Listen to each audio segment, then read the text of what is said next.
Yuk, kita bareng-bareng bedah sebuah cara pandang baru yang radikal banget untuk memahami atensi berdasarkan karya filsuf Sebastian Wurtzel.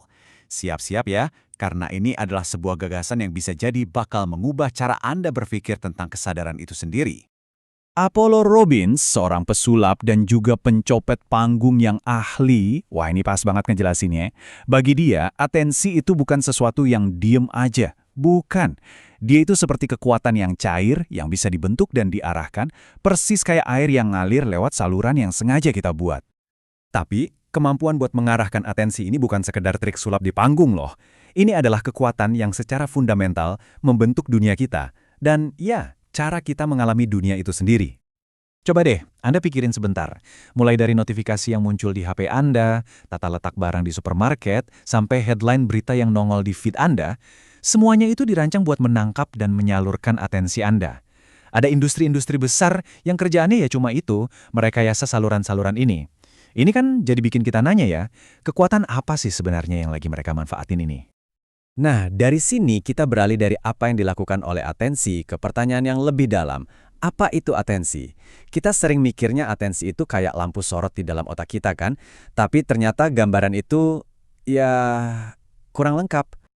Nah, ini dia nih pertanyaan utamanya. Kalau atensi bisa dicuri, bisa dialihkan, bisa direkayasa, berarti dia itu sesuatu kan? Tapi ternyata, mendefinisikan apa itu atensi jauh lebih susah dari yang kita bayangkan. Oke, jadi ada dua kubu utama nih. Pandangan yang reduktif itu melihat atensi cuma kayak satu mekanisme spesifik di otak. Anggap aja kayak mesin kecil yang tugasnya cuma satu. Tapi, Wurtzel nggak setuju. Menurut dia, atensi itu bukan kerjaan satu bagian kecil aja, tapi sesuatu yang kita lakukan sebagai satu kesatuan diri, kayak orkestra yang main bareng, bukan cuma satu biola doang. Dan yang menarik, sains modern kayaknya setuju sama Wurtzel loh. Pas kita intip ke dalam otak, kita tuh nggak nemuin satu tombol atensi. Nggak ada.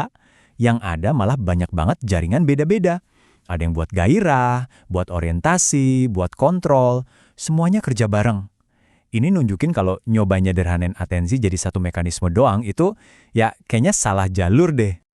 Oke, jadi kalau atensi bukan cuma mekanisme di otak, terus apa dong? Nah, disinilah kita masuk ke gagasan utamanya Wurtzel, sebuah cara yang jauh lebih powerful buat mendefinisikan atensi. Menurut Wurtzel, atensi itu bukan benda. Penting nih, attention itu sebuah aktivitas. Ini adalah proses aktif kita mengatur apa yang dia sebut struktur prioritas di pikiran Anda. Gampangnya gini, atensi itu adalah cara Anda jadi manajer buat pikiran Anda sendiri, yang nentuin mana yang penting dari waktu ke waktu.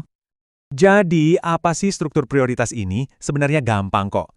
Pertama, isinya itu semua hal yang lagi ada di pikiran Anda saat ini. Apa yang Anda lihat, pikiran, perasaan, komplit. Kedua, dan ini yang paling penting, semua isi pikiran itu ada rankingnya. Dari yang paling penting atau jadi pusat perhatian, sampai yang paling nggak penting atau cuma ada di pinggiran. Nah, proses ngatur-ngatur pikiran ini ternyata ada dua cara yang beda banget. Dan kita semua ngalamin ini tiap hari. Yuk kita lihat gimana ini ngebangun pemahaman kita. Atensi pasif itu pas dunia luar merebut fokus Anda. Bayangin deh tiba-tiba ada suara alarm kebakaran nyala atau ada kilat nyamber. Dunialah yang ngasih perintah. Nah, kalau atensi aktif, Anda yang pegang kendali. Waktu Anda sengaja milih buat fokus baca buku ini atau mau ngeratiin obrolan sama temen. Gimana cara kerja atensi pasif? Wurtzel nyebutnya konten imperatif. Artinya gini, apa yang kita rasain lewat indera kita itu datang sama perintah bawaan. Persepsi kita nggak cuma ngasih tahu bahwa ada sesuatu. Mereka memerintahkan kita buat bertindak.